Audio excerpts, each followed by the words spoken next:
তফসিরে জালালাইন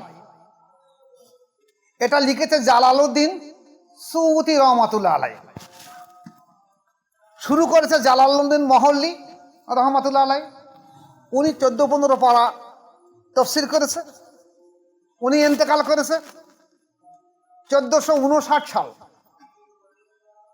864 হিজরিতে উনি ইন্তেকাল করেছে। ওনার পরে জালালউদ্দিন সুয়ুতি রহমাতুল্লাহ আলাইহি 1505 সালে পর্যন্ত এই তফসিরে জালালাইনটা উনি লিখে সমাপ্ত করেছেন। এখন লেখার পরে তার সঙ্গে সঙ্গে বই হয় না, আর লেখার পরে সঙ্গে সঙ্গে বাজারে আসে না। তার প্রুফ সংশোধন করতে হবে, তার টাকা পয়সার দরকার, পরিস্থিতি হবে। দেখা যাচ্ছে আল্লামা রুহুল আমিন রহমাতুল্লাহ আলাইহি বহু কিতাব লিখে গেছে। এখন সেই কিতাবগুলো আস্তে আস্তে বাইর হচ্ছে, 20, 30, 50 বছর অতিবাহিত হয়ে গেছে। ঠিক তদ্রুপ তাহলে দেখা গেছে এই 1505 সালে যদি জালালউদ্দিন সুয়ুতি রহমাতুল্লাহ আলাইহি ইন্তেকাল করে, তাহলে মনে করেন 1600 সালের মধ্যে দেখি তফসিরে জালালাইন বাড়বে। 1600 সাল মানুষের মোগল পিরিয়ডের সময়, 1600 সাল মানে মোগল পিরিয়ডের সময় কাছাকাছি। তাহলে প্রশ্ন আসবে, এর আগের কি কোনো পীর সাহেব ছিল না? তফসিরে জালালাইন যদি 1600 সালের দিকে বাইর হয়, 1505 সালে লেখা হয়েছে, 1505 সালে লেখা সমাপ্ত হয়েছে, আর 1600 সালের দিকে যদি কিতাবটা বাইর হয়ে থাকে, তাহলে যেসব ওলামারা বলছে যে তফসিরে জালালাইন না থাক জানলে তার পীর হতে পারবে না, তাহলে এখানে প্রমাণ হবে যে এর পূর্বে আর কোনো পীর সাহেব ছিল না, ওইটি সর্বপ্রথম পীর সাহেব হয়ে গেছে, কারণ তফসিরে জালালাইন পড়েছে। আসসালামু আলাইকুম। উপস্থিত সুধী মণ্ডলী, আজকেরকার আলোচনা থাকবে, আপনারা দেখেছেন এবং শুনেছেন, ইউটিউবে শুনেছেন, বহু আলিমের মজলিসে শুনেছেন, বহু আলিম সাহেব আলোচনা করেছে শুনেছেন। একথা বলা হয় যে একটা মানুষ যদি পীর হতে চায়, তাকে তফসিরে জালালাইন পর্যন্ত পড়াশোনা করতে হবে। কোন পর্যন্ত? তফসিরে জালালাইন পর্যন্ত, না হলে সে পীর হতে পারবে না। শুনেছেন এই কথাটা আপনারা? এই প্রসঙ্গে আলোচনা হবে আজকে। দেখুন, তফসিরে জালালাইন এটা লিখেছে জালালউদ্দিন সুয়ুতি রহমাতুল্লাহ আলাইহি। শুরু করেছে জালালউদ্দিন মহল্লি রহমাতুল্লাহ আলাইহি। উনি 14-15 পারা তফসির করেছে। উনি ইন্তেকাল করেছে 1459 সাল,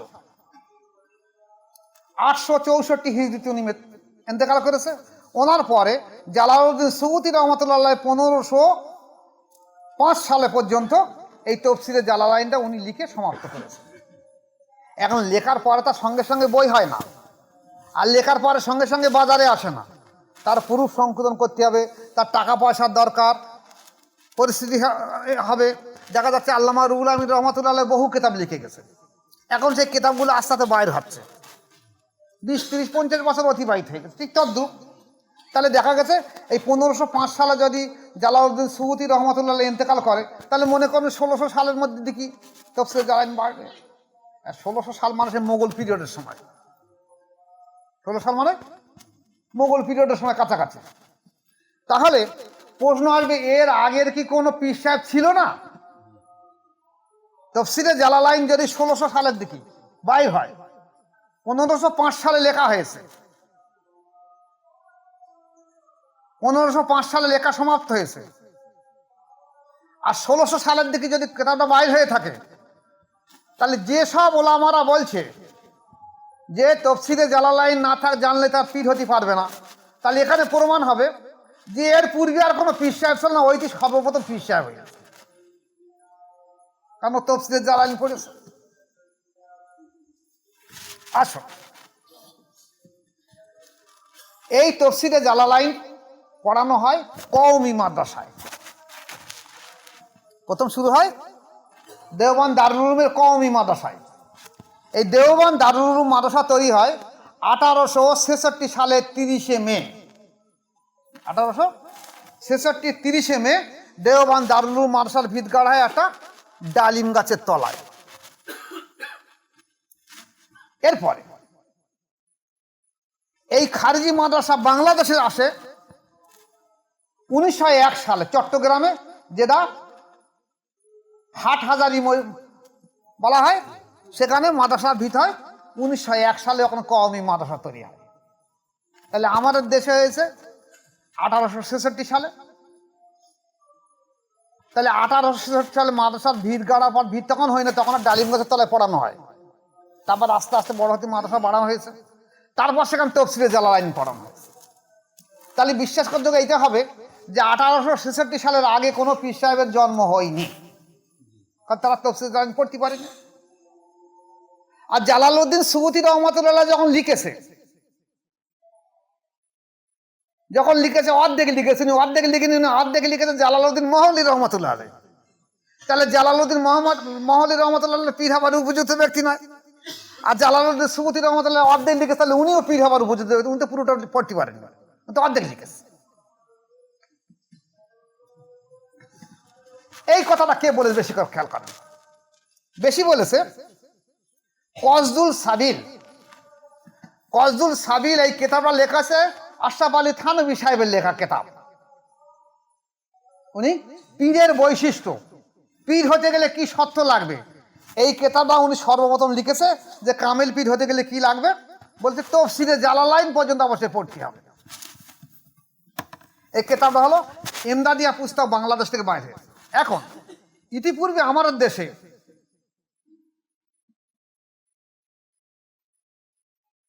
কাউলুল জামিল শাহ ওলিউল্লাহ মুহাদ্দিস দেহলভী রহমাতুল্লাহ আলাইহি এবং ফয়সালায়ে হাফসে মাসালা হাজী ইমদাদুল্লাহ মুহাজির মক্কি রহমাতুল্লাহ আলাইহি এই কিতাবটা প্রতিষ্ঠা করেছে। এই কিতাবে উনি লিখেছিলেন যে পীর মাশায়েখ হতে গেলে তাকে অন্তত কোরআন হাদিসের কিছু জ্ঞান থাকা দরকার, কোনো একটা তফসির পড়া, কোনো হাদিস জ্ঞান থাকা। কিন্তু শেষকালে উনি লিখেছে কিন্তু নিত্য প্রয়োজনীয় মাসলা মাসাইল জ্ঞান অবশ্যই তার থাকতে হবে। হয়েছে? এই সব কিছু বলে বলছে কি নিত্য প্রয়োজনীয় মসলা মাসাইল তার জ্ঞান থাকতে হবে। আমার মাশায়েখ শাহ সুফি জয়নুল আবিদিন মুজাদ্দিদি রহমাতুল্লাহ আলাইহি বলতেন যে সেই আল্লাহ পাকের জাতির কসম, যে আল্লাহ পাক একটা মূর্খ মানুষকে ইলমে লাদুনি দিয়ে আল্লাহর ওলি বানাতে পারে, সেই আল্লাহ পাক সেই ব্যক্তিকে কি করতে পারে, ইলমে লাদুনির মাধ্যম দিয়ে ইলমে শরিয়াতের জ্ঞানও দিতে পারে। যার উপযুক্ত দলিল কি ভালো করে খেয়াল করুন। জনাবে রাসূল পাক সাল্লাল্লাহু আলাইহি সাল্লাম কোনো মাদ্রাসা মক্তবে পড়াশোনা করেনি, কোনো ওনার শিক্ষক ছিল না। জ্ঞান অর্জন করেছে কোথায়?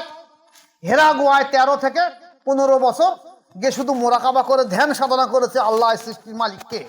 এ আল্লাহ, তোমার পরিচয়টা দাও। এই পরিচয় নিয়ে গবেষণা মোরাকাবা করেছে। তার ফলশ্রুতি কি হয়েছে? জিবরাইল আলাইহিস সালাম ওর কাছে কোরআন ওহী পাঠিয়ে দিয়েছে নাকি? তাহলে এই ধ্যান ধারণার জন্য ইলমে মারিফাত, ইলমে লাদুনির কারণে নবুয়াতের হুকুম এসেছে জিবরাইল আলাইহিস সালাম মারফতে। তাহলে উনি তো কোরআন জীবনে পড়িনি, অর্থাৎ কোরআন সবে অবতীর্ণ হচ্ছে ওনার উপরে। উনি তো আমার তখন আরবি জ্ঞান ছিল না, কোনো প্রাতিষ্ঠানিক কোনো জায়গায় পড়াশোনা করিনি। তাহলে উনি ওনার জবান দিয়ে কোরআন বলছেন কি করে? এবং শরিয়াতের সমস্ত মসলা মেকা ফেকা উসুল মানতেক যা যেখানে ইসলামের কিয়ামত পর্যন্ত যত মানুষের যত মসলা মশাল ফেকা উসুল লাগবে, কোরআন লাগবে, সব রাসূল পাক সাল্লাল্লাহু আলাইহি ওয়াসাল্লাম সব জানিয়ে দিয়ে গেছে নাকি? জানাইনি। কিন্তু ওনার প্রাতিষ্ঠানিক কোনো ইলম ছিল না, কিন্তু উনি আলেম ছিলেন। শিক্ষক হিসেবে দুনিয়ায় এসেছে, কিন্তু লেখাপড়া কারোর কাছে শিখেনি। শিক্ষক হিসেবে এসেছে, কিন্তু কারোর কাছে লেখাপড়া শিখিনি। সেই আল্লাহ পাক যদি সেটা করতে পারে, তাহলে আপনাকে করবে না কেন? এটা কি ওরা যেন মনে করছে যে আমরা লেখাপড়া শিখেছি, আমরা ছাড়া আর পীর কেউ হতে পারবে না। আসবো আলোচনায়। আসুন, আমাদের দেশে হাজি ইমদাদুল্লাহ মহাজারে মক্কি রহমাতুল্লাহ আলাইহি এই ফয়সালায়ে হাফতে মাসআলা উনি লিখেছেন। উনি কিন্তু তাফসীরে জালালাইন পড়েন, উনি তাফসীরে জালালাইন পড়েন। এবার আসুন, এই তাফসীরে জালালাইন পড়ার জন্য বিশেষ করে আশরাফ আলী থানভী সাহেব জোর দিয়েছে। কিন্তু মজার জিনিস দেখেন, থানভী সাহেব আমার পীর সাহেব, কিন্তু থানভী সাহেব পীর সাহেব, ওনার সেজরা ছাপিয়েছে। সেই সেজরায় হাসান বসরি রহমাতুল্লাহ আলাইহির নাম এসেছে। ওনার সেজরায় উদ্ধতন এসে হাসান বসরি রহমাতুল্লাহ আলাইহি। এই হাসান বসরি রহমাতুল্লাহ আলাইহি উনি মা আয়েশা সিদ্দিকা রাদিয়াল্লাহু কাছে ছোটবেলা থেকে মানুষ হয়েছে। কোন কোন ব্যাখ্যায় লেখা হয়েছে যে উনি যখন বাচ্চা মানুষ দুধ পান করবেন তখন মা আয়েশা সিদ্দিকা রাদিয়াল্লাহু, যদিও উনি তখন কুমারী ছিলেন, ওনার বাচ্চা হয়নি, কিন্তু ওনার দুধ থেকে দুধ বার হতো এবং হাসান বসরি রহমাতুল্লাহ সেই দুধ পান করতেন। এই হাসান বসরি রহমাতুল্লাহ আলাইহি উনি একজনকে খেলাফত দিয়েছেন, তার নাম হলো হাবিব আজমি রহমাতুল্লাহ আলাইহি। এই হাবিব আজমি রহমাতুল্লাহ কে ছিলেন বলতে পারবেন? বলতে পারবেন? সুদখোর ছিল। কি ছিল? সুদখোর। নিজে ধরুন দেখা যাচ্ছে 20,000, তখন তো পয়সা কম মূল্য, 2,000 5,000 টাকা থাকতো, সেই টাকাটা উনি সব সুদে দিতেন। আর বলতেন সুদের টাকা দিতে হবে না, প্রত্যেকদিন সকালবেলা বাড়ি বাড়ি যাবে, এই তোদের সুদের টাকাটা আমাদের আসল টাকা তোর কাছে থাক, কেউ যদি না দিতে পারে তার বাড়ি যা হয় দুটো চাল থেকে নিয়ে আসবেন, একটা হাঁড়ি নিয়ে আসবে, যা হয় কিছু প্রত্যেকটা বাড়ি গিয়ে কিছু নিয়ে আসতেই হবে। আর বাচ্চারা আমাদের দেশে এখন তো সব ছেলেপিলে সবাই মোবাইলে এরকম টিপি টিপি যাচ্ছে, তখন তো সব ছিল খেলাধুলো ছিল, কেউ গুলি খেলায়, কেউ ডাঙ্গুলি খেলায়, খেলাধুলো ছিল। বাচ্চারা রাস্তায় খেলাধুলো করছে, হাবিব আজমি রহমতুল্লাহ রাস্তাটা যাচ্ছে, আর বাচ্চারা একজনে বলে যাই সরে যা, হ্যাঁ হাবিব আজমি সুৎখোর, হাবিব আজমি ওর ওর ছায়া দিগুলি পাপ হবে, সরে যা সব। তো বাচ্চারা সরে যেত, ও শুনতো, বিরাট লজ্জা লাগতো, আমি সুদ খাই বলে বাচ্চারা এরকম বলতেছে, সরে যা, রাস্তা থেকে সরে যা, সুৎখোর হাবিব আজমির যদি ছায়া গায়ে পড়ে পাপ হবে। মনটা কষ্ট হতো, কিন্তু আবার সঙ্গে সঙ্গে ফিরে আসলো যে আমার তো সুদির ব্যবসা ছেড়ে দেবো কি করে, ওইভাবে করতে লাগলো। একদিন কোনো একজন কসাই যারা ছাগল জবে করে, আমাদের দেশে অনেক ছাগল জবে করেন, কষে করে, তো তার কাছে গিয়ে সুদির টাকাতে সে বলছে আজকে দিতে পারবো না। তা বল তাহলে তোমার ছাগলের কথা মাথা আছে সেগুলো আমার দাও। জোর করলে বাড়ি চলে যায়। স্ত্রী বলছে এই ছাগলের মাথাগুলো ভালো করে ভুনা করো, আমাকে দুপুরবেলা খানা খান। তো স্ত্রী রেখে দিয়েছে। এখন সময় একটা ভিখারি এসে বলছে মা আমাকে কিছু খেতে দাও, আমি খুব ক্ষুধার্ত। উনি বলছেন আমার বাড়ি কিছু নেই খাবার। ভিখারি বলছে কেন, তোমার টাকে রয়েছে, কিছু ছাগলের মাথা রয়েছে, তুই না আমার কিছু দাও। বলছে ও আমার স্বামী খাবে, আমি দিতে পারবো না। এখন সেই ভিখারির বদদোয়া হোক, তখন তো আল্লাহওয়ালা মানুষ বেশি ছিল, এখনকার মতো চিটিংবাজ মানুষ, তখন সব আল্লাহওয়ালা মানুষ, সবাই 100 জনের মধ্যে 100 জন আল্লাহর ওলি মানুষ ছিল তখন। প্রত্যেক জায়গায় এক জায়গায় বায়াত হয়ে কঠোর সাধ্য সাধনা করতে ভালো হবার জন্য। এখন তো তা না, আলেমরা বলেছে মসজিদে যা ভালো হয়ে যাবে, তাই মসজিদ পর্যন্ত যাচ্ছে ছুটে, বায়াত হচ্ছে না, তাজকিয়ায় নফস করছে না। যাক, এর সাইডে আমি আলোচনা আসলাম, যে সেটা আসে এই সাইডে আসি, আমি তো ঘুরে অন্যদিকে যাবে। হাবিব আজমি রহমাতুল্লাহ বাড়ি আসলেন, এসে দেখলেন স্ত্রীকে বললেন কিছু রুটি পাকাও আর ওই ভুনাটা নিয়ে এসেন। স্ত্রী সেই ভুনাটা প্লেটটা নিয়ে দেখলো সব পাথর হয়ে গেছে, মাংসের গোস্তের টুকরো পাথর হয়ে গেছে, আর সব টাটকা রক্ত, যে সুরাগুলো সব টাটকা রক্ত হয়ে গেছে। উনি ওনার স্বামীকে দেখাতে বলে এই দেখো কি খাতে পারবে, পাথর, টাটকা রক্ত। চিন্তা করলো এটা তো কি আমি সুদির জন্য না কি। আমার স্ত্রী মনে করতেছে সেই ভিখারি মানুষের বদদোয়া, আর ইনি চিন্তা করছে মনে হাতে সুদির কারি বলে আল্লাহ পাক আমাকে শিক্ষা দিচ্ছে। মনটা ভেঙে পড়ল। আবার ওই রাস্তাটা যায়, আর বাচ্চারা বলে সুদ করে হাবিব আসতেছে, সরে দাঁড়া। এই বিভিন্ন রকম দোদুল্যমানের মধ্যে ওনার মনের মধ্যে একটা প্রতিক্রিয়া ঝড় বসছে। তখন বলছে না, এই কাজ আর করবো না, এবার আমি সেই সময় পরিচিত হাসান বসরি রহমতুল্লাহ, আমি ওনার কাছে বায়াত গ্রহণ করবো। হাসান বসরি রহমতুল্লাহ কাছে বায়াত হলো। পরবর্তীকালে হাসান বসরি রহমতুল্লাহ হাবিব আজমি রহমতুল্লাহকে খেলাফত দিয়েছে। কিন্তু উনি জীবনে কোনোদিন স্কুলের মাদ্রাসার দরজা দেখি।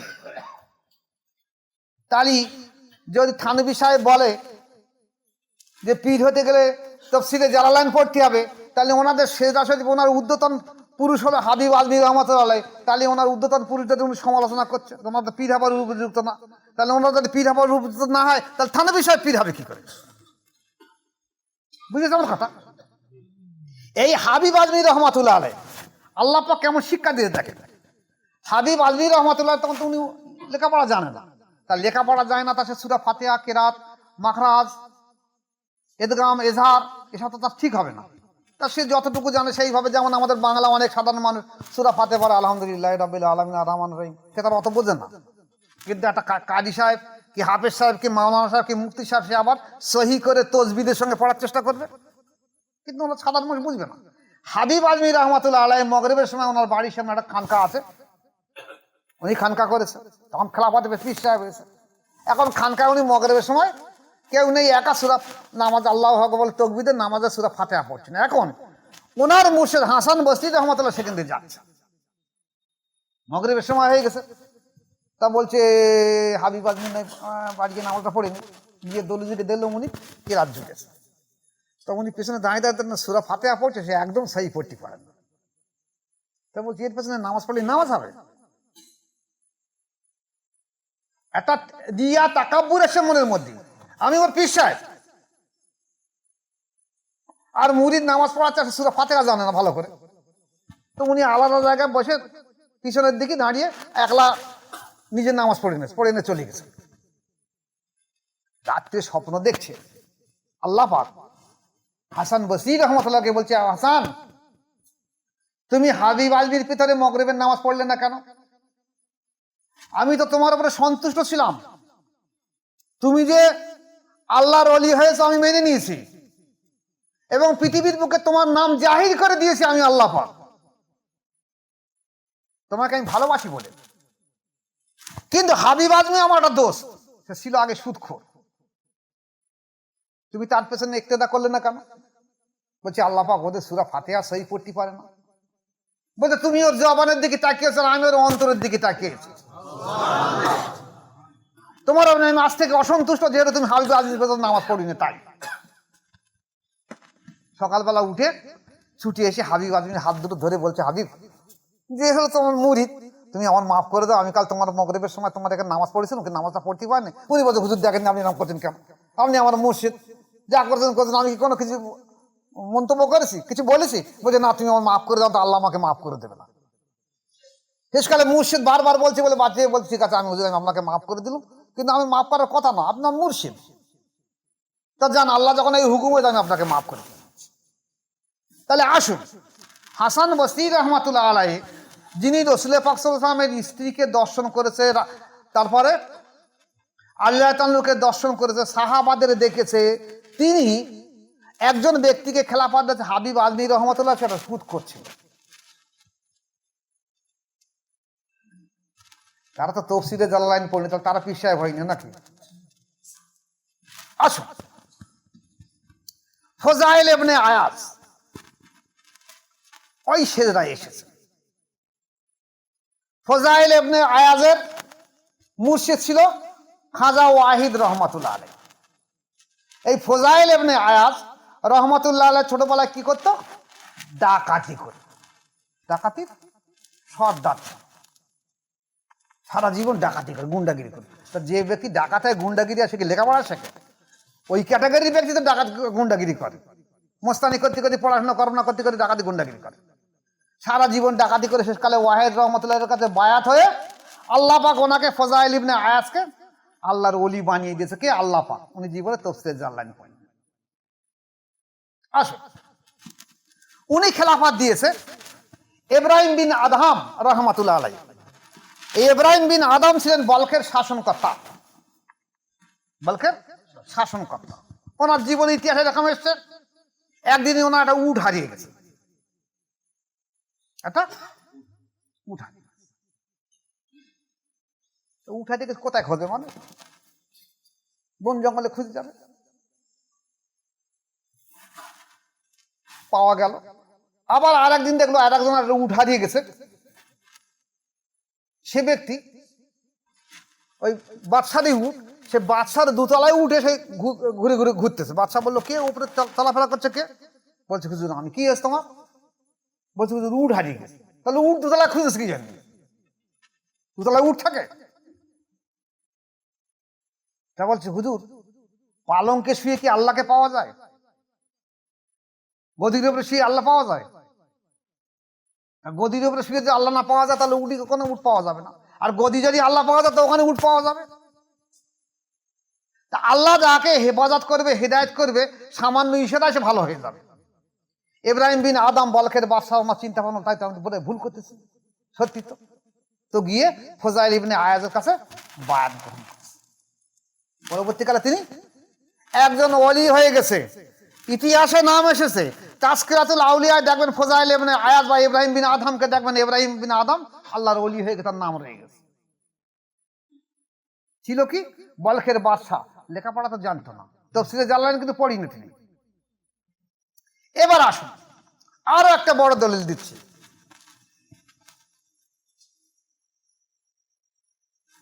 আমাদের চারটে ইমাম আছে শরিয়াতের। ইমাম আবু হানিফা রহমাতুল্লাহ, ইমাম শাফি, ইমাম মালিক, ইমাম আহমদ বিন হাম্বল রহমাতুল্লাহ আলাইহি। এই আহমদ বিন হাম্বল রহমাতুল্লাহ আলাইহি এনার পীর কে ছিলেন বলতে পারবেন? বিশরে হাফি রহমাতুল্লাহ আলাইহি। এই বিশরে হাফি রহমাতুল্লাহ কে ছিলেন? ওরে বাবা, পাকা মদখোর চুল্লুখোর, পাকা, সাদা মাটা না। মদ খেয়ে আর বাড়ি আসতাম সেখানেই শুয়ে পড়ে থাকত। বদিন কাজের হুদুর নেশা করা। আল্লাহর তকদির রেখেছে জান্নাতি হবে, আল্লাহ তকদির রেখেছে আল্লাহর ওলি হবে। একদিন মদের ঘোরে টলতে রাস্তাটা যাচ্ছে, দেখলো একটা কাগজের পাতা, একটা কাগজের পাতায় বাচ্চাটাকে হয়তো আল্লাহ লিখে রেখে দিচ্ছে, কিংবা কোনো একটা ইয়াসানার কোরআনের কোনো কাগজের পাতা লেখা রয়েছে, তাতে আল্লাহর নাম লেখা রয়েছে। মদের ঘোরে দেখলো তো আল্লাহর নাম লেখা রয়েছে, চলছে। বলছি কে পায়ে দেবে তার ঠিক নেই, পাতাটা কি বা করি, রেখে দে। বলছে আমি তো মদ খোর, তা আমার তো সারা শরীর না পাক, আমি ডাকবোটা কোথায়? দূর করে গালের মধ্যে কেলি ফেলে দেয়, সব থেকে ভালো জিনিস। গালের মধ্যে গিলে ফেলেছে, আল্লাহ লেখা নামটা গিলে ফেলেছে। তাই বলে আপনারা যেন করবেন না। ওকে আল্লাহ ওইভাবে আল্লাহ বানাবে বলে, অলি বানাবে বলে করেছে। আপনি যদি মনে করেন ও কেন কোরআন শরীফ চিপে খেলি, আপনার কিচ্ছু হবে না। তা বিশরে হাফি রহমাতুল্লাহ আলাইহি যখন এই অবস্থা ঘটলো, সেই দিন সেই সময় তার তো অলি মানুষ ছিল, কাদিয়া সিস্টেম থেকে অলি মানুষ। একটা অলি মানুষ স্বপ্ন দেখছে যে আল্লাহ পাক তাকে বলছে, তুমি বিশরে হাফিকে আমার সালাম বা মোবারকবাদ জানাও যে তোমার এই অলির খাতায় নাম লিখে দেওয়া হয়েছে। সে বলছে আল্লাহ, সে তো পাকা মদ খোর, সে তো খেয়ে এসে মদের ফাঁড়ি থেকে শুয়ে রয়েছে, তা আমি সেখানে যাবো কি করে? তুমি আমাকে অলি বানিয়েছো, আর আমি এই দাড়ি টুপি রেখি আর বড় জামা গায়ে দেশে মদের দোকানে যাই, তা তার লোকে তা আমার উপরে হাসবে। তা আল্লাহ পাক বলো, না, ওকে সুখবরটা জানিয়ে দিয়ে দাও যে বিশরে হাফি, আল্লাহ তোমার উপরে রাজি হয়েছে, তুমি যখন আল্লাহর নামের ইজ্জত দিয়েছো, তাই তোমার নাম আল্লাহ পাক আল্লাহর অলির খাতায় নাম লিখে দিয়েছে। আল্লাহর হুকুম বাধ্যে অমান্য করতে পারে না। আস্তে আস্তে আস্তে আস্তে গিয়ে দেখে বাড়ি, তার বাড়ি জিজ্ঞেস, স্ত্রীকে জিজ্ঞেস করছে বিশরে হাফি বাড়ি আছে? বলছে সে মালখোর, কোথায় খেয়ে পড়ে রয়েছে দেখো। তাহলে কোথায় যাও? বল সে ওইখানে মদখোর দোকান আছে, ওখানে যাও, আর না রাস্তায় কোনো জায়গায় পড়ে আসে দেখো। তা খোঁজ দিয়ে দেখালো সেই মলের মদখোরের ওখানে বসে মদ খেয়ে টুর হয়ে রয়েছে, পাশে একটা বোতল ধরে রেখে দিচ্ছে, নেশা টুর হয়ে গেছে, ডাকছে। লোকজন হাসতে, বলছে এ আবার নামাজি লোক, এ তো আল্লাহওয়ালা লোক, এ আবার মদের দোকানের সামনে এসে কেন বিশরে হাফি ডাকে কেন? আস্তে আস্তে বিশরে হাফিকে ডাকছে। তা মদখোর কি জ্ঞান ফেরে না, অনেক ডাকাডাকির পরে জ্ঞান ফিরে বলে কে? বলছে আমি মোহাম্মদ। বলে তুমি নামাজ পড়ো, আল্লাহওয়ালা মানুষ, তুমি আমার এখানে এসছো কেন? আর এই চুল্লুখার থেকে বলছে শোনো, তোমার একটা গোপনে কথা বলি, তুমি আমাকে আল্লাহওয়ালা মানো? বলছে হ্যাঁ মানি। বলছে আল্লাহ পাক কালকের আমাকে জানিয়ে এনেছে যে বিশরে হাফিকে তুমি সুসংবাদ দিয়ে আসো। আমি তো জানি না, তুমি বোধহয় একটা আল্লাহ লেখা নামের একটা কাগজ পড়েছিল, কোথায় নিয়ে তুমি গালেতে গিলে ফেলেছিলে। বলছি হ্যাঁ আমি তা করেছিলাম। ওকেটা পা দেবে বলে আমি করেছি, মদের ঘরে না জেনে করে ফেলিস। তখন বল মদের ঘরে না জেনে কে পা দেবে বলে আমি গিলে ফেলে দিয়েছি। বলছে আল্লাহ পাক এই ইজ্জতে তোমাকে আল্লাহর ওলির খাতার নাম লিখে দিয়ে গেছে, আজ থেকে তোমাকে আল্লাহর ওলির খাতার নাম লিখে তুমি ফিরে এসো। তখন আর বৃষ্টি হাতে কি কাপড়ে ছুটে এসে পীর ইসিয়াম রহমতুল্লাহর কাছে গিয়ে পায়ে জড়িয়ে ধরে বায়াত আলে হুজুর আমাকে বায়াত করিয়ে দেন, আমি আর মদ আজ থেকে আর খাবো না। বৃষ্টি হাফি রহমতুল্লাহ মতকর হয়ে গেল কি আল্লাহর ওলি, যার নাম তাসকিরাতুল আউলিয়ায় লেখা রয়েছে, ফরিদুদ্দিন আত্মার রহমতুল্লাহ তাসকিরাতুল আউলিয়া। এই বৃষ্টি হাফি রহমতুল্লাহ একটা মদখোর, সে আল্লাহর ওলি মানুষ হলো। সে আহমদ বিন হাম্বল রহমতুল্লাহ, যে এই চারটে ইমাম হানাফি শাফি মালিকি হামলি, এই আহমদ বিন হাম্বল রহমতুল্লাহ বায়াত কার কাছে? বৃষ্টি হাফির কাছে, মদখোরের কাছে, যে জীবনে লেখাপড়া জানে না, অলি হয়েছে বটে কেউ লেখাপড়া জানে না। আহমদ বিন হাম্বল রহমতুল্লাহ চারটি ইমামের একজন, সাদা মাটা মনে করবেন না। পৃথিবীর মধ্যে শরিয়াতের চারটি ইমামের মধ্যে একজন ইমাম আহমদ বিন হাম্বল রহমতুল্লাহ, তিনি এই বৃষ্টি হাফির কাছে বায়াত গ্রহণ করেছেন। আর যদি একটা মদখোর আল্লাহর ওলি হয় আপনাদের বলে যাবেন? জীবনে যাবেন না। বল দূর, সিদ্ধি কাছে মদ খেত, সেদিনে মদ খেত, জীবনে যাব না ওর কাছে। কিন্তু তাদের অন্তর ছিল বলে অন্তর দিয়ে দেখে নিয়েছেন আল্লাহর ওলি মানুষ, তাই আহমদ বিন হাম্বল রহমতুল্লাহ তার কাছে বায়াত গ্রহণ করে। এই বৃষ্টি হাফি রহমতুল্লাহ কোনোদিন তাফসীরে জালালাইন পড়িনি, মত করে আবার তাফসীরে জালালাইন। এবার আসুন, আশরাফ আলী থানভী চিশতিয়া তরিকা করতেন। চিশতিয়া তরিকা আমাদের যেমন মোজাদ্দেদ তরিকা কোনো শাখা হয়নি, যদি কেউ শাখা করে সে ভুল করবে। চিশতিয়া তরিকা যেমন খাজা মঈন চিশতি রহমতুল্লাহ খেলাফত কাকে, কুতুবুদ্দিন বখতিয়ার কাকি রহমতুল্লাহ। এবার কুতুবুদ্দিন বখতিয়ার কাকি রহমতুল্লাহ সেই একই তরিকা প্রচার করছে, বলছে এটা তরিকায় চিশতিয়া কুতুবিয়া। আবার তারপরে উনি খেলাফত কাকে, কুতুবুদ্দিন বখতিয়ার কাকি রহমতুল্লাহ খেলাফত যাকে ফরিদুদ্দিন মাসুদ গঞ্জেশকার রহমতুল্লাহ, তার তরিকায় গঞ্জেশকার। এইভাবে তরিকা ভাগ হয়েছে, কিন্তু আসলে ওটা চিশতিয়া তরিকা, মোজাদ্দেদ তরিকা ভাগ হয় না। এই আশরাফ আলী থানভী সাহেব যে তরিকায় কাজ করতেন সেটা হলো আলাউদ্দিন সাবের কালিয়ারি রহমতুল্লাহ আলাই। আলাউদ্দিন সাবের কালিয়ারি রহমতুল্লাহ ওই তরিকায় চিশতিয়া সাবেরিয়া তরিকা, চিশতিয়া সাবেরিয়া তরিকা। এই আশরাফ আলী থানভী সাহেব চিশতিয়া সাবেরিয়া তরিকাতে কাজ করতেন। এই তরিকায় একজন হলো আলাউদ্দিন সাবের রহমাতুল্লাহ আলাই, ওনার থেকে সাবেরিয়া তরিকা এসছে। কিন্তু ওনার মাসায়েখ হলো ফরিদুদ্দিন গঞ্জেশকার, ফরিদুদ্দিন রহমাতুল্লাহ আলাই, মাসায়েখ ফরিদুদ্দিন রহমাতুল্লাহ আলাই। এই ফরিদুদ্দিন গঞ্জেশকার রহমাতুল্লাহ উনি কুতুবুদ্দিন বখতিয়ার খলিফা। উনি ওনার বোন এই আলাউদ্দিন সাবের হলো ওনার ভাগনা।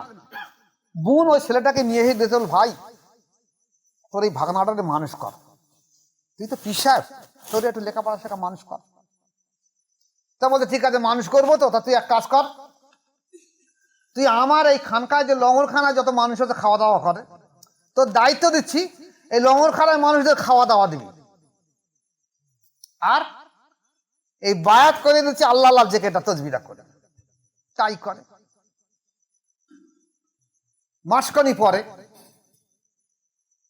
মাসখানি পরে বোন আবার বোনার বাড়ি এসেছে, ভাইয়ের বাড়ি এসছে, ছেলেটারও দেখে আসি, ভাইয়ের বাড়িতে ঘুরিয়ে আসি।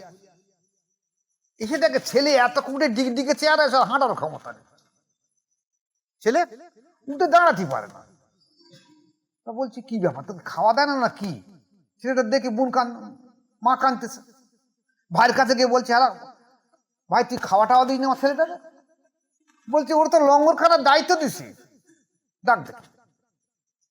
তা আলাউদ্দিন সাবের রহমতুল্লাহকে ডাক করা, বলে হ্যালো আলাউদ্দিন তুই এই লঙ্গরখানার দায়িত্ব তো দিচ্ছিস, তুই খাস না? তা বলছে আপনি কি আমার খেতে বলেছেন? আপনি বলে লঙ্গরখানায় সব লোকজন আসবে খাওয়া দাওয়ার নজর রেখে, তাই নজর রেখে দিচ্ছি। বলতে এক মাস কি খেতে, বলে কিছু খাইনি, ওই জগ ডুমুর গাছে একটা খাই এর দেখাশোনা করি। বলে দেখো দিন দেখি। এই রিয়াজাত করেছে। তখন চিশতিয়া কাদরিয়া তরিকায়, আর যেমন মোজারের তরিকায় জজবার মাধ্যম দিয়ে লতিফা জেন্দা করা হয়, সুলুক দেওয়া হয়।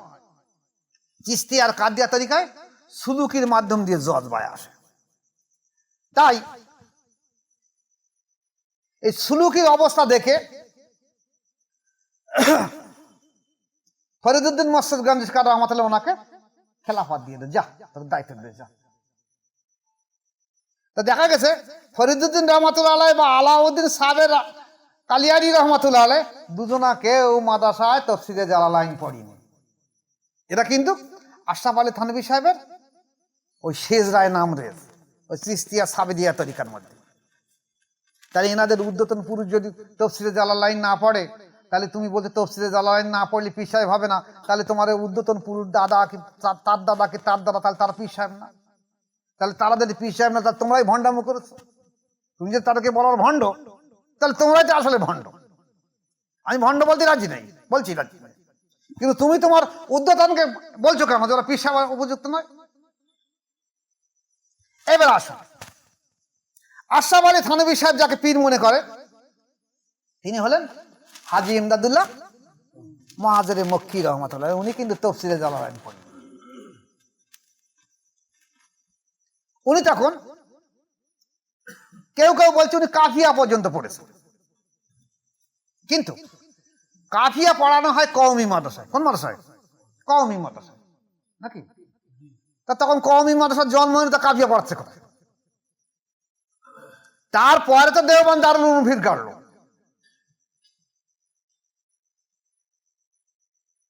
তার তখন কাফিয়া পড়বে কোথায়? তার তো কাফিয়া না। তবে উনি জ্ঞানী ছিলেন, কোনো সন্দেহ নেই। এবার আসুন নূর মোহাম্মদ ঝানজানবী রহমাতুল্লাহ আলাইহ। নূর মোহাম্মদ ঝানজানবী রহমাতুল্লাহ খলিফা কে ছিলেন? হাজী ইমদাদুল্লাহ মুহাজিরে মক্কি রহমাতুল্লাহ আলাইহ। তাহলে হাজী ইমদাদুল্লাহ মুহাজিরে মক্কি রহমাতুল্লাহ তফসিরে জালালাইন না পড়ে থাকে, তখন যদি জন্ম না, তার নূর মোহাম্মদ ঝানজানবীর একই অবস্থা।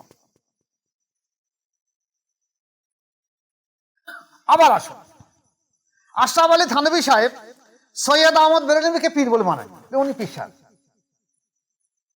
কিন্তু সৈয়দ আহমদ বেরেলভী উনি কোনো তফসিরে জালালাইন কোনো কিতাবই জ্ঞান অর্জন করেন, যার জন্য উনি আব্দুল আজিজ রহমাতুল্লাহ আলাইহ খলিফা ছিলেন। উনি বলতেন যে আমার মুর্শিদ আমাকে দোয়া করেছে, সেই দোয়ার বদৌলতে আল্লাহ পাক আমাকে এত জ্ঞান বুদ্ধি দিয়েছে। তাহলে উনি তফসিরে জালালাইন পড়িনি, তাহলে থানভী সাহেবের মধ্যে উনি পীর সাহেব নয়। এবার আসুন হাজী ইমদাদুল্লাহ মুহাজিরে মক্কি রহমাতুল্লাহ আলাইহ, উনি কিন্তু কিয়াম পড়তেন। উনি কিয়াম পড়তেন। ওনার শাগরেদ হলে আশরাফ আলী থানভী, রশিদ আহমদ গাঙ্গুহির সব, তাই তো? হাজী ইমদাদুল্লাহ মুহাজিরে মক্কি রহমাতুল্লাহ একদিন মজলিসে, ওয়াজের মজলিসে, মুরিদদের মজলিসে উনি কিয়াম করে দাঁড়িয়ে গেছেন, আর ওনার মুরিদ রশিদ আহমদ গাঙ্গুহি উঠে গেছে। কিতাব আছে, আমি বলছি যে আমি কিয়াম মানি।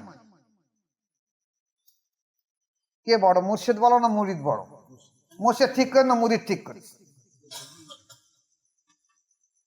এবার আসো, যে থানভী সাহেব লিখেছে,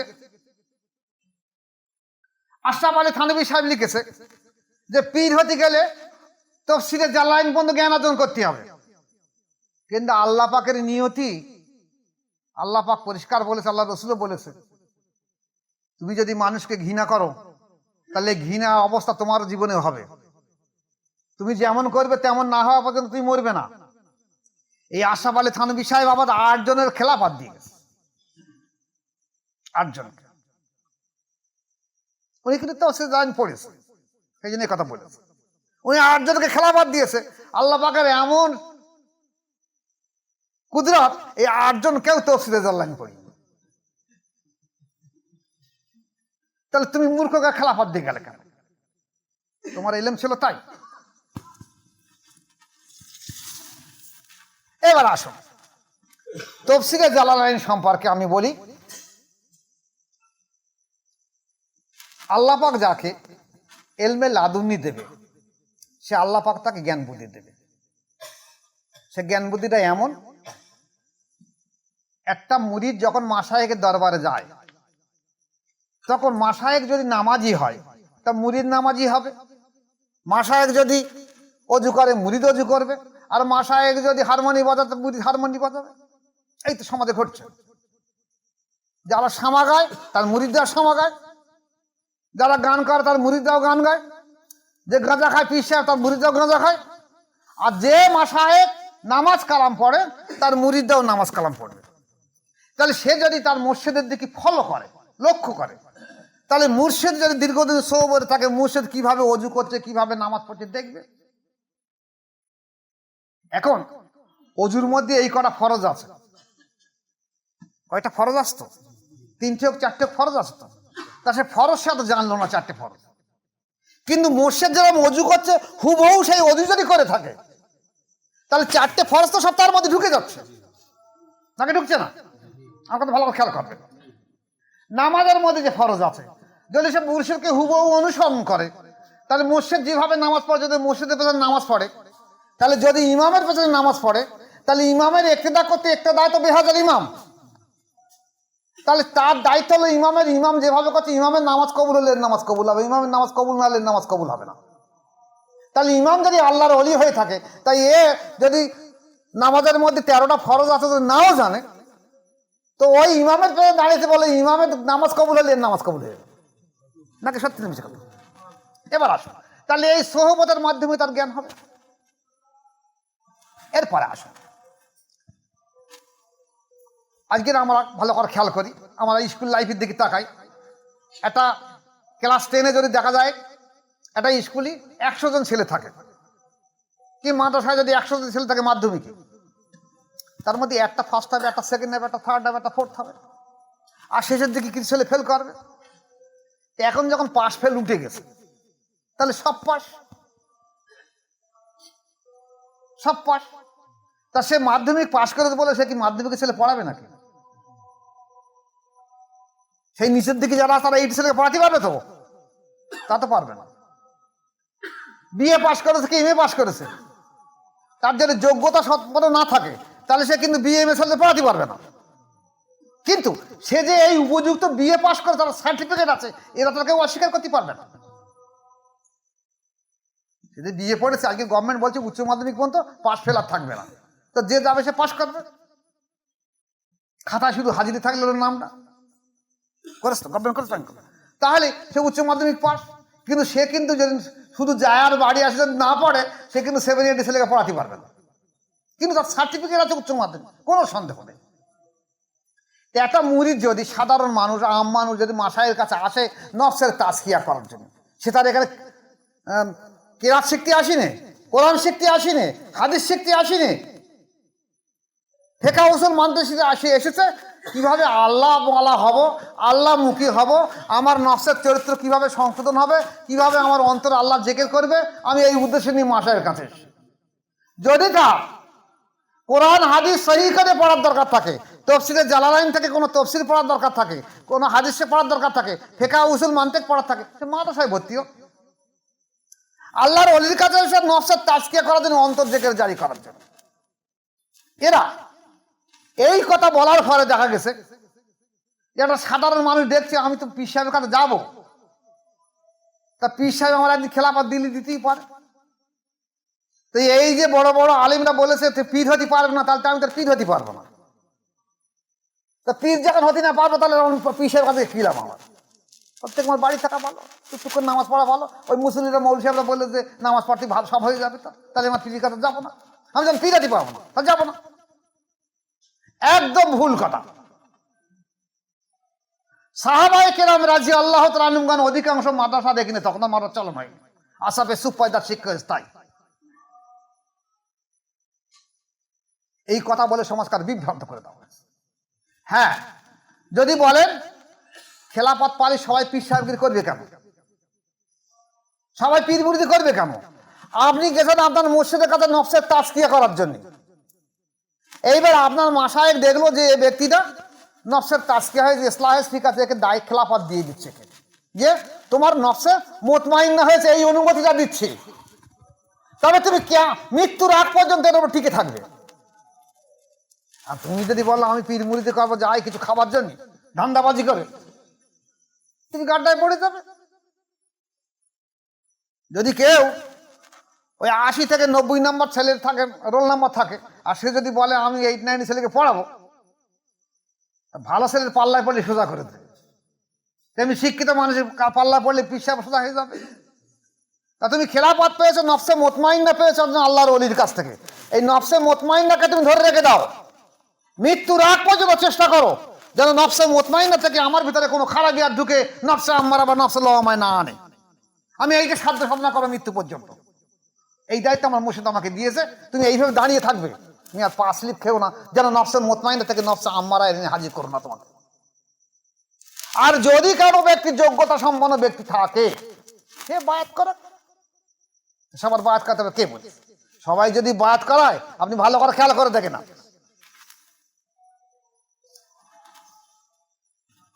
আমাদের তরিকা সাদার মোজাদ্দেদ আলপেসানি রহমতুল্লাহ 10,000 খেলাফত দিয়েছে। কত হাজার? 10,000। ওনার ছেলে খাজা মাসুম বিল্লাহ রহমতুল্লাহ 60,000 খেলাফত দিয়েছে। কত হাজার? 7,000। তাহলে দুই বাব্বাটা 10,000, 17,000 খলিফা দিয়েছে। তাহলে 17,000 খলিফা যদি একদিক ধরে 10টা-20 টাকার খেলাফত করতো, তাহলে বাড়ি বাড়ি টাকা খলিফা হয়ে থাকতো। গেল কোথায় সব? বরঞ্চ যদি মনে করা হয় যে একজন ব্যক্তি খেলাফত পাওয়ার পরে যদি মনে করে যে আমি পীর মাশায়েখগিরি করতে গেলে আমার নফসের ক্ষতি হতে পারে, তাহলে সে করবে না। সে কঠোর সাধ্য সাধনা করবে এবং সারা জীবন যতদিন বেঁচে থাকবে মসজিদের তাবেদারি করে চলবে। এ তার জন্য কল্যাণ। কারণ মূল লক্ষ্য হলো আল্লাহকে পাওয়া, আল্লাহর সন্তুষ্টি, রেজামন্দি, জান্নাত কামিয়াব করা, মাশায়েখের সঙ্গে সহবত করে থাকা। এটা হলো মূল লক্ষ্য। আমি আগে বলেছি, আবার সেই কথা বলে দিচ্ছি। আর যার যোগ্যতা সে করবে, সবাই করবে। কেন? এখানে আমাদের দিকে আসুন যে ফুরফুরার আবু বকর সিদ্দিক রহমতুল্লাহ আলাইহ 563 থেকে 64 জন খেলাফত দিয়েছে। তাহলে আমাদের বাংলায় যদি 563 জন খেলাফত দিয়ে থাকে, আর আজকের 100 বছরের মধ্যে তারা আবার 564 করে দেয়, উনি 564 থেকে তার মুজদাদের 500 করে দিত, তাহলে তো বাড়ি বাড়ি টাকা খলিফা হয়ে যেত। তো গেছে কথা, খেয়ে গেল কেন? যোগ্যতা থাকলে তুমি মাশায়েখগিরি করো, তুমি করো না। এবার আসুন, থানভী সাহেব যে কথা বলেছে যে পীর হতে গেলে তাকে তফসিরে জালালাইন পড়তে হবে, এই কথা আমাদের দেশে যেসব আলেম আছে, আশরাফ আলী থানভী সাহেব তো ওয়াহাবি আলেম। কি আলেম? ওয়াহাবি আলেম। আমাদের দেশ কিন্তু সুন্নি জামাত ছিল। এই ওয়াহাবি মতাদর্শ আসার পরে, ইসমাইল সাহেব এসে মতাদর্শ আনার পরে, সেই ইসমাইল সাহেব মতাদর্শের মধ্যে দাঁড়িয়ে গিয়ে এই থানভী সাহেব, রহিদ আহমদ গাঙ্গুহি সাহেব, ওরা সব আবার সেই ওয়াহাবি মতাদর্শের মধ্যে ঢুকে গেছে। আর তারা তখন ভারতবর্ষের মধ্যে শিক্ষিত আলেম ছিল। এই প্রচার করতে করতে করে দেখা যাচ্ছে আমাদের এলাকাও সুন্নি জামাত ছিল। সেই সুন্নি জামাতও তাদের সেই কথায় ভেড়ে গেছে। আর সেই ওয়াহাবি মতাদর্শ থেকে তারা বড় বড় মাদ্রাসা করেছে, প্রত্যেক এলাকায় মাদ্রাসা করে দিয়েছে। সেই মাদ্রাসা থেকে ছাত্র তৈরি হচ্ছে, আর সেই ছাত্রকে ওই বীজ ঢুকে দেওয়া চায় তফসিরে জালালাইন ছাড়া কেউ পিরতি পাবো না। যেখানে সেখানে তোরা বায়াত এমনি খবরদার, মরে যাবি তাও ভালো। তুই যা লেখাপড়া শিখেছিস উত্তর জন্য যথেষ্ট হবে। তবু কোনো যারা লেখাপড়া যায় না সেরকম পীরের কাছে বায়াত হবি না, কারণ তফসিরে জালালাইন পড়ে কিনা আগে জিজ্ঞেস করে দেখি। এই যে মতাদর্শ এমন ভাবে হয়েছে যে এই মতাদর্শে আমাদের দেশে যে সুন্নি জামাতের আলেমরা ছিল তাদের উপরে চেপিয়ে বয়েছে। তারা ওই কেতাবপত্র পড়েছে, ওদের কেতাব পড়েছে, ওদের জলসা শুনেছে, ওদের আলেমরা এদের মগজ ধোলাই করেছে, করে এই সুন্নি জামাতের আলেমরা এই কথা বলা আরম্ভ করেছে যে তফসিরে জালালাইন না পারলে পীর সাহেব হতে পারবে না। নাকি বলছে না? বলে না। এবার আসুন, আমাদের দেশে ফুরফুরার আবু বকর সিদ্দিক রহমতুল্লাহ আলাইহ, আমরা তাকে আল্লাহর ওলি বলে মানি। সারা বিশ্বের মানুষ না মানলেও আমি মানি, এবং আমি আপনাদেরকে বলে দিয়েছি উনি বেশাক ওলি মানুষ। আগের শতাব্দীর উনি মুজাদ্দেদ ছিলেন, কোনো সন্দেহ নেই। আমার তো 5টা সন্তান ছিল। কটা? 5টা সন্তান ছিল। তো ওনার ছোট ছেলে জীবনে লেখাপড়া মাদ্রাসার দৌড় দেখিনি, তাকে পীরে কামেল বলা হয় কেন? তাকে পীরে কামেল বলা হয় কেন? তিনি কি মাদার তফসির জালালাইন পড়েছে? তিনি নিজে বলছে আমার আব্বা আমার জন্য দোয়া করেছে, সেই দোয়ার বদলে আল্লাহ পাক আমাকে এত বড় করেছে। তার ছেলেরা এখন আলেম হয়ে তফসির পড়ে বলে তফসিরে জালালাইন না পড়লে কিন্তু পীর সাহেব হবে না, তাহলে তোমার বাপ কি হবে বলো? ছেলে যদি বলে তফসিরে জালালাইন না পড়লে পীর সাহেব হবে না, তুমি বলছো আমার বাপ পীর সাহেব, তোমার বাপ তো তফসিরে জালালাইন পড়িনি, তাহলে তার বেলা কি হবে? তাহলে তোমার কথায় তোমার বাপ পীর সাহেব না, নাকি সত্যি তুমি শেখানো? এই আমাদের দেশে বহু আলিম কিছুদিন আগে আমার পেছনে এই ভাঙড়ের বুকে আলেমরা হে রে রে রে রে করে উঠেছে, তফসিরে জালালাইন জান, তফসিরে জালালাইন জান, আমার বিরুদ্ধে হ্যান্ডবিলে থাকে, তফসিরে জালালাইন পড়ি। সেই সব আলেম ওলামারা কোথায় গেছো, খেয়ে গেল কেন? তোমরা যদি তফসিরে জালালাইন পড়ে থাকো, তোমরা এমন প্রমাণ দেখাও 10টা মানুষের নফসের তাজকিয়া করে দিতে পেরেছো। তোমরা যদি তফসিরে জালালাইন পড়ে থাকো, তোমরা 10টা মানুষকে দেখাও যে 10টা মানুষের সোহবতে গিয়ে তার অন্তর মোর্দা দিল জেন্দা করে দিতে পেরেছো। তা তো করতে পারোনি। একটা মানুষ করছে তার পেছনে ফেউ লাগিয়ে দিয়েছো কি জানি। এমনকি এই উদ্দেশ্য করে একটা বড় বাহাসও দেখে গেল ভাঙড়ের বুকে আমার পিছনে। কি হলো? আল্লাহ পাক সেই প্রচারের মাধ্যম দিয়ে দেখা গেছে এখন আমার নাম সারা বিশ্বে ছড়িয়ে পড়েছে। এখন আর ভাঙড়ে আর কাঁঠালে আর নেই, এখন সারা বিশ্বের মানুষ জেগে গেছে। আর যে ইউটিউবটা দেখছে, এই আজকের 2জন ব্যক্তি এসছে ডায়মন্ড হারবার থেকে, আমাকে কালকে ফোন করেছে যে হুজুর আপনার ইউটিউব দেখে আমি নাম্বার নিয়েছি। আমি কিন্তু 20 বছর ধরে মাসা এক তালাশ করছি, আমি ফুরফুরায় বহুবার গেছি, আমি মেদিনীপুরে গিয়েছি, আমি কলকাতায় তালতলায় গিয়েছি, আমি বহু জায়গায় গেছি। ব্যক্তি এখন বসে আছে, এখন আছে, তখন চলে গেছে এখন বলে চলে গেছে, খাওয়া দাওয়াতে ছেড়ে দেওয়া হয়েছে। তা ওই ব্যক্তি বলছে আমি বহু জায়গায় গেছি কিন্তু দেখি তরিকা নেই। আমি আজানের কাছে গিয়ে মোসাফা করতে গেছি, বলে মোসাফা করতে হবে না, মোসাফা করা যাবে না। কি করতে হবে? বলে এই পাথরের জুতিয়ে হাত দাও, লবঙ্গ একটু শোঁকো, আর ওখানে বসে 2 রাকাত নামাজ পড়ে আর কোরআন সেই পড়া উঠে হয়ে যাবে। বলে তো তরিকা এলো, বলে আমি দেখেছি বলে সব বিশ্বাস চলবে না। তখন আমি 20 বছর ধরে তালাশ করার পর চিন্তা করলাম কোথায় যাই। এখন আমি করদূর ছোট বয়স হয়ে 63 বছর, আমার বলছে বুঝুন আমার বয়স 60 সালে, আমার 63 না 64 বছর হয়েছে আজকে বলছে। তা বলছে আমি তখন ইউটিউব ঘাঁটছি যে আল্লাহ একদিন না একদিন ঠিক জুটিয়ে দেবে আমাকে। আমি লক্ষ্য রেখেছি, নিয়ত রেখেছি আল্লাহ আমার একটা হাসতে আল্লাহর অলিকে দেখিয়ে দাও, যে অলির কাছে আমি যেন বায়াত হয়ে আমার মোর্দাদেরকে জিন্দা করে আমি যেন দুনিয়া থেকে বিদায় নিতে পারি। তাই আমি 20 বছর ধরে সাধনা করেছি, কাঁদা করেছি, আর ইউটিউব ঘেঁটছি, যখন মোবাইলে ইউটিউব ঘেঁটছি আর দেখি এবার সব বলছে, দেখছি বাংলাদেশের সব পীর সাহেবকার নাম, আমাদের দেশটা পীর সাহেবকার নাম গড় গড় করে বলে যাচ্ছে। এর কাছে শুনেছি, ওর কাছে শুনেছি, ওর কাছে শুনেছি, সবাই বলে যাচ্ছে। বলে না আমি দেখলাম আমি যা চাচ্ছি সেরকম হলো না। বলে একদিন হঠাৎ আপনার ইউটিউবটা আমার সামনে আসলো, ঘেটতে। তা আমি ইউটিউবটা শুনলাম, শুনে দেখলাম এই তো একটা ব্যক্তি পেয়েছি, সঙ্গে সঙ্গে সাবস্ক্রাইব করে নিলাম, নিয়ে আমি 4-5টা ইউটিউব শুনে নিলাম। শুনে আমি বললাম আমার মনের খোরাক যেখানে আমি ঠিক জায়গায় পেয়ে গেছি। তাই কালকে আমাকে ফোন করেছে হুজুর আমি তো আমার ডায়মন্ড বাড়ি, আমি তখন দুপুরে ভাত খাতে বলছি, এক গাল ভাত গালে দিছি আর ফোন এসে সঙ্গে বলছিলাম, আমার কাছে ফোন এসছে। তা আমি ভাত খাতে উঠে গেছি, তখন ফোন রিং বন্ধ হয়ে গেছে। মোবাইলটা এনে আবার আমি ঘুরিয়ে করলাম, দেখলাম একটা মহিলা ধরেছে। আমি বলি সর্বনাশ করে, কী বলে তার ঠিক নেই। বলছে আপনি কোথায় ফোন করেছেন? আমি বলি এক্ষুনি একজন ফোন করলো, বলো ও তাল জানা, আমি দেখে দিচ্ছি। আমার স্বামী গিয়ে ফোনটা দিল, আমার সালাম দিল, আসসালামু আলাইকুম।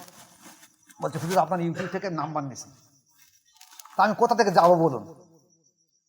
আমি ডায়মন্ড থেকে আমি সোনারপুরে আসুন, সোনারপুর থেকে SB3 ধরে ঘটপুর, আপনি ঘটপুরে এসে তো আগের চৌমাথায় এসে পূর্ব কাঁঠালে মজাদার দরবার শরীফ বা পূর্ব কাঁঠালে এখানে আসবেন, এসে খোঁজ নেবেন। আমি বলে দেবো। আজকে সকালে ফোন করলো, ও আবার সাথে আরো ভাগনাকে এনেছে, সেও খুঁজছে 20 বছর ধরে। দুজনা আমি জিজ্ঞেস করলাম তোমাদের যদি কিছু জিজ্ঞেস করার থাকে তা জিজ্ঞেস করো। বলে 4-5টা ইউটিউব দেখেছি, আর জিজ্ঞেস করতে হবে না কিচ্ছু, আমাদের মনের খোরাক সব পুষে গেছে, আপনি আমাদের বায়াত করে দিই। তা আমি বায়াত করে দেবো, যাও আল্লাহ তোমাকে রহম করে দেবে। তোমরা যখন আল্লাহ বলেছে যে খুঁজে সে পায়, তা তোমরা খুঁজেছো, আল্লাহ তোমাদের পায় না। গত কয়েকদিনে 15-20 দিন হয়েছে বীরভূমি পাথর চাপে ওখান থেকে এক ব্যক্তি ফোন করেছে যে হুজুর আমি 15 দিন আগে আমার সকালবেলা অভ্যাস হলো কি, ওই সকালবেলা মোবাইল খুলি, রাত্রি মোবাইল সাইলেন্ট করে খুলে দিয়ে দেখি যে আপনার একটা চেয়ার সামনে ফুটে উঠেছে। আমি চালু করে দিলাম, 1-2 মিনিট আলোচনা শুনি, আমি বলছি বাহ সুন্দর লেগেছে তো, নামাজটা পড়ে এসে শুনবো। আর বন্ধ কথা চলে গেছে কিংবা রেখে তো চলে গেছে, আর বাড়ি গিয়ে হয়তো মোবাইল টিপে দেখি আর খুঁজে পাইনি। 15 দিন ধরে এবার মোবাইল শুধু ওই ইউটিউব খুঁজে মেলাতে পারিনি। তা কালকে রে ফের ফজরের সময় উঠে আমার শুধু সাধনা খুঁজছি, জোন খাটে কিন্তু খুঁজে দেখলাম যে আপনার ফের ইউটিউব সামনে। আমি সঙ্গে সঙ্গে আগে সাবস্ক্রাইবটা করে নিয়েছি, বলে আর যেন ফেল না হয়। নামাজের আগে, ফজরের আগে দে নামাজটা পড়ে এসে আর চালু করে শুনে একটা শোনার পরে ফের একটা 2-3টে শোনার পরে আমার কাছে ফোন করে হুজুর আমি আপনার কোথায় যাবো আমি বলুন। আমি বললাম এইভাবে আসো। তারাও কি করেছে, ট্রেনে এসে শিয়ালদায় এসে, আমি বললাম শিয়ালদায় আসো, এখান থেকে ঘটকপুরগামী বাসে আসবে। ও শিয়ালদায় এসে একজনের বলে ভাই ভাঙুর যাবো কোন, ভাঙুর এখন এটাতে ভাঙড়, আর ভাঙুরে এসে ওই দেখি শ্যামবাজার দেখি। তা লোক বলে ভাঙুর তো উল্টো আছে, এইবার শ্যামবাজার দেখি, যখন কি খোঁজ পাবো। ওরা এখন শ্যামবাজারে গেছে, গিয়ে এবার লোকে জিজ্ঞেস করলে ভাঙুর কোন দিক, তা বলে এই দিকে। তা আমার বলে এখানে ফোন করে দেয়, আমার কাছে ফোন করেছে। আমি কোথায় গেছেন, তা বলে শ্যামবাজারে। আমি তোমাদের তো শিয়ালদায় নামটি বললাম, বলে শিয়ালদায় নেমে জিজ্ঞেস করি ভাঙুর কোথা, তা বলছে এইদিকে। আমি ওটা ভাঙুর, এটা হলো ভাঙড়, ওটা ভাঙড় থানা, ওটা ভাঙুর একটা এলাকা জায়গা। তাহলে কি আবার শিয়ালদা দাও? আমি বললাম এখান যখন এসে পড়েছো তখন তুমি একটু সামনে 5 মাথা থেকে সামনে আসো, এসে আজিকারের পাশে খালের পাশে দেখবেন 91 ভাঙড় লেখা আছে। তো বলছে ফোনটা ডাইরেক্ট না কাছাকাছি এসে গেছে, 91 ভাঙড় লেখা আছে। বলে হ্যাঁ উঠে গেছি। এবার কোথায় যাবো আমি বলবেন, এখন যেখানে নামবো সেখানে নামে নেমে আমাকে ফোন করবেন। ফোন করলে আমি একজনকে ডেকে নিয়ে চলে আসবো। আল্লাহ পাকের কি দয়া দেখেন, এই 3 জন ব্যক্তি এসে বায়াত গ্রহণ হয়েছে। জিজ্ঞেস করলাম কিছু বলার আছে, বলছেন না আমরা বায়াতের জন্য এসেছি, আমরা সব আপনার ইউটিউব দেখেছি। তো বায়াত হয়ে বলছে আমাদের দোয়া রাখবেন, চলে যাচ্ছি, গরিব মানুষ জন্মদিন খেটে খাই, অত মাসে 1 দিন বেশি আসতে পারবো না। তা 2 দিন পরে গিয়ে বলছে হুজুর একটু বুঝিয়ে দেন তসবিটা কিভাবে করবো। আমি বলে দিলাম। ফের 2 দিন পরে ফের বলছে ফোন করলো, আমি বলে দিলাম। তারপর 2 দিন পরে 1 সপ্তাহ পরে আমাকে ফোন করে বলছে হুজুর আজ একটা স্বপ্ন দেখেছি। সকালবেলা ফোন করেছে, কি স্বপ্ন দেখেছো? বলছি হুজুর আমার মা 15 বছর আগে মারা গেছে। তা আমার খুব চিন্তা হচ্ছিল, আপনার ইউটিউব দেখেছি, আপনি বলেছেন যদি কোনো ব্যক্তি বায়াত না হয়ে মারা যায় সে বেশক জাহেলিয়াতের যুগের বেঈমান হয়ে মারা যাবে। তা আমি আপনার কাছে বায়াত হয়ে এই 7 দিন হয়েছে, আমি খুব কান্নাকাটা করছি, আল্লাহ আমি নাই একটা নাই মাসায় পালুম, কিন্তু আমার মার উপায় কি? আমার মা তো মারা গেছে 15 বছর আগে, আমার মার কি কোনো উপায় হবে না? বলছি গত রাত্রে আমি এই চিন্তা ভাবনা করে শুয়ে, মার কথা খুব চিন্তা হচ্ছে, কষ্ট হচ্ছে। দেখছি আমি ঘুমিয়ে দেখেছি যেন আমার মা আমার সামনে এসে বলছে কোচি আমার একটু বায়াত করে দিচ্ছে, হুজুর গালে চল। বলে আমি যেন কিভাবে এসেছি দেখলাম, আমরা খানকা শরীফ আসলাম, এসে বললাম আব্বা আমার মাকে বায়াত করে দিয়ে দেন। তা আমি দেখলাম, আমি কুতুবখানার ভেতরে আসি, আমার মা পায়ে বসেছে, আপনি পাকড়ি দিয়েছেন। আমি আমার মাকে বল মা পাকড়ি এইভাবে ধরো, আমাদের কায়দায় বসে এইবারে বায়াত হওয়া গেল। বায়াত হওয়ার পরে যখন আপনি মনোজাত করে দিয়েছেন আমার ঘুম ভেঙে গেছে। তো হুজুর এটা কি ব্যাপার, আমার মা কি রেহাই পাবে? আমি হ্যাঁ তোমার মা বেশাক রেহাই পাবে। আল্লাহ পাক বলেছে, আল্লাহ রসুলও বলেছে, যাকে আল্লাহ পাক জান্নাত দিয়ে দেবে যদি জিসমানি হালতেও না হয়, রুহানি হালতে যে জমানার মুজাদ্দিদ থাকবে, সংস্কারক থাকবে, আল্লাহ পাক তারা তো ঠিক বায়াত করে দিয়ে দেবে। তা তোমার মা ভাগ্যবান বলে তোমার মা বায়াত হয়ে যাও, আল্লাহ তোমাকে তোমার মাকে বাঁচিয়ে হেফাজত করেছে, তুমি এখন সন্তুষ্ট? বলছে হ্যাঁ আমি সন্তুষ্ট হয়েছি। আজকে ফোন করলাম আসবে না, তা বলছে হুজুর আমি তো গরিব মানুষ, জোন খাটি, আচ্ছা যাবো না, সামনে সপ্তাহের দিকে যাওয়া। তাহলে বায়াতের যে এত এসেছে, এখানে তার বলা হয়নি যে তফসিরে জালালাইন পড়তে হবে। এই তফসিরে জালালাইন এই ওলামা সমাজ করে ফেলেছে, আপনারা ওদিকে তাকাবেন না। আপনাদের তাকানোর দরকার যে আল্লাহ রাসূল সাল্লাল্লাহু আলাইহি ওয়াসাল্লাম বলেছে যে মানুষ যখন কোনো গুনহার কাজ করে তার কলবে একটা কালো দাগ পড়ে, আর সেই দাগ মোছার ক্ষমতা ওই ঝামাইট বা নুড়োর নেই। আমাদের দেশে বিচুলিকে নুড়ো বলে ডাকে গ্রাম্য ভাষায়, কেউ খড় বলে। তো ঝামাইটে ঘষলে ওরা উঠবে না। একমাত্র যদি কামেল মোকাম্মেল অলির কাছে বায়াত হও, আর তিনি যে সবক দেবেন, জিকির তসবিহ মুরাকাবা দেবেন, সেই করতে গেলে দেখা যাবে আপনার অন্তর আস্তে আস্তে সেই নোংরা মুছে যাবে। বুঝবেন কি করে? দেখবেন প্রথম অবস্থায় আপনার অন্তরে হয় জ্বালা, নয় যন্ত্রণা, নয় ব্যথা, নয় ভার হবে। তারপর আস্তে আস্তে সেই যন্ত্রণা সেরে যাওয়ার পরে দেখা যাবে এইবার আপনার কল দেখবেন আল্লাহ আল্লাহ জিকির করতে থাকবে। এইভাবে বুঝে যাবেন যে আল্লাহ পাক আমার অন্তরের নোংরাগুলোকে মুছে দিয়েছে, আল্লাহ পাকের অশেষ দয়া আর মুর্শিদের নেক দোয়া। আর আল্লাহ পাক আমার নিশ্চয়ই রহম করেছে বলে আল্লাহ পাক একদম আল্লাহর অলির কাছে নিয়ে গেছে, এবং তার মাধ্যম দিয়ে বায়াত হয়ে আল্লাহ পাক আমার এই মোর্দা দিলকে জিন্দা করে দিয়েছে। এ সবার হয় না। আপনি আলেমকে জিজ্ঞাসা করুন, যে আলেমগুলো আজ ওয়াজ করছে, বড় বড় মাওলানা, হাফেজ কারি মাওলানা, মুফতি, শাইখুল হাদিস, তাদেরকে জিজ্ঞাসা কর দেখুন, এসব কিছু নেই। কাদেরিয়া, চিশতিয়া, যারা বলার পীর সাহেব, তাদেরকে জিজ্ঞাসা কর দেখুন, কিচ্ছু নেই। তরিকা থাকতে গেলে সেখানে তরিকা থাকতে হবে, খেলাফত থাকতে হবে, রেসালাত থাকতে হবে, কামালিয়াত থাকতে হবে, বেলায়েত থাকতে হবে, এবং নেজবাত থাকতে হবে। না আল্লাহ পরে তো নেজবাত আর থাকে, নতুবা তার মোদ্দাদুল জেন্ডা হবে না। যাদের নেই তারা লাফালাফি করছে, যাদের আছে তারা চুপ হয়ে গেছে। তাহলে যদি বলেন আপনি বলছেন কেন? আমার বলার হুকুম বলে আমি বলছি। আজকের যদি না বলি, তাহলে এই ওহাবি মতাদর্শের মানুষ, যারা ওহাবি এবং গোলাবি ওহাবি, যারা সুন্নি জামাত বলে বেড়াচ্ছে, তারাও কিন্তু এই কথা বলছে যে তফসির জাল্লাই না পড়লে পীর হতে পারবে না। এরা কিন্তু ওহাবি নয়, এরা এই ওহাবির মতাদর্শ হয়ে এরা হলো গোলাবি ওহাবি। তাহলে ওহাবি আর গোলাবি ওহাবি তারা উভয় মিলে চাপিয়ে দিচ্ছে যাতে মানুষ মুর্দা দিলে জিন্দা না হয়, মানুষ যেন অলি না হতে পারে। আমরা পথভ্রষ্ট গোমরাহী হয়ে গেছি, এরাও যেন পথভ্রষ্ট গোমরাহী হয়ে যায়। তাই বাধ্য হয়ে আমার কথা বলতে হলো। জীবন বাঁচি দেখে বর্তমান জমানায় এই প্রতিকূল পরিস্থিতির মাধ্যম দিয়ে তবু আমাকে কথা বলতে হচ্ছে। আপনারা জানেন না আমার দুশ্মন কতটা রয়ে গেছে,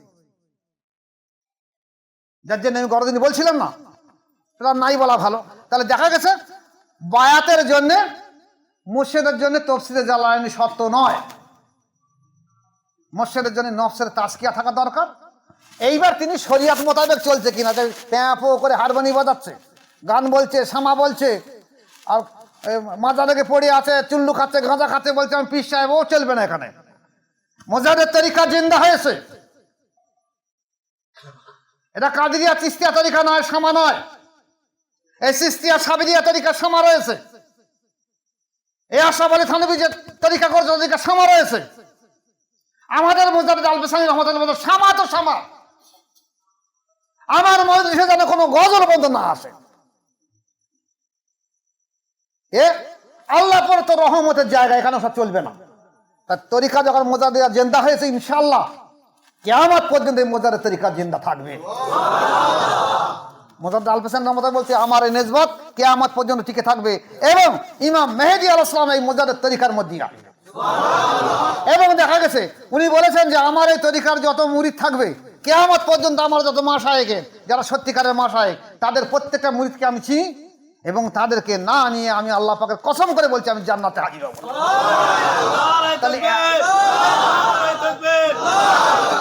তাহলে এত বড় নিয়ামত যদি আমাদের সামনে থেকে থাকে, তাহলে আমরা কেন ওইসব ফালতু তরিকার মধ্যে ঢুকে থাকবো, যেখানে হারমোনি বাজাচ্ছে, গান বলছে, গাঁজা খাচ্ছে, আর যেখানে কোনো নেজবাত নেই, কিচ্ছু নেই, পীরের ছেলে পীর বলে দাবি করছে, যে সেই পীর বলে দাবি করছে, যাবো কেন আমরা?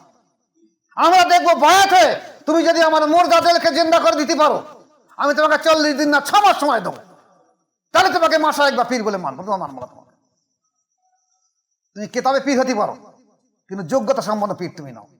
তাই আল্লাহ পাক বলছে অকুল জাল হক ওয়া জাকাল বাতিল ইন্নাল বাতিলা কানা যাহুকা। সত্য যখন ফুটে উঠবে, মিথ্যা দূরীভূত হবে, নিশ্চয়ই সত্য ফুটে উঠবে। কারো ক্ষমতা সত্যকে মুছে দেওয়া। এই সত্য যখন জ্বলে উঠেছে, আর মুছে দেওয়ার ক্ষমতা কারণ নেই।